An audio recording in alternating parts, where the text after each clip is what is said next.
సక్ అనగా గలను అని అర్థం. నేను చూడగలను, ఈత కొట్టగలను, తినగలను ఇట్లాంటి సందర్భాల్లో సక్ అనే పదాన్ని ఉపయోగిస్తారు. అలాగే అనుమతి కోరే సందర్భంలో కూడా సక్ అనే పదాన్ని ఉపయోగిస్తారు.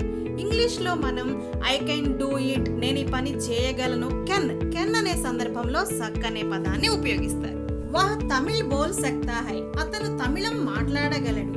ఈ ఉదాహరణలో గలను అనే సందర్భంలో సక్ అనే పదాన్ని ఉపయోగించారు.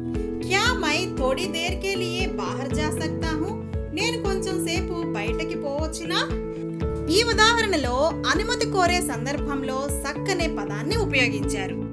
సక్ అనే పదము ఒక సహాయక క్రియ. దీనిని క్రియ యొక్క మూల ధాతువుతో కలిపి రాస్తారు. మోహన్ పేడ్ పర్ చెడ్ సక్తా హై, చెడ్ అనేది మూల ధాతువు. ఈ పదానికి సక్ అనే సహాయక క్రియను చేర్చడం జరిగింది.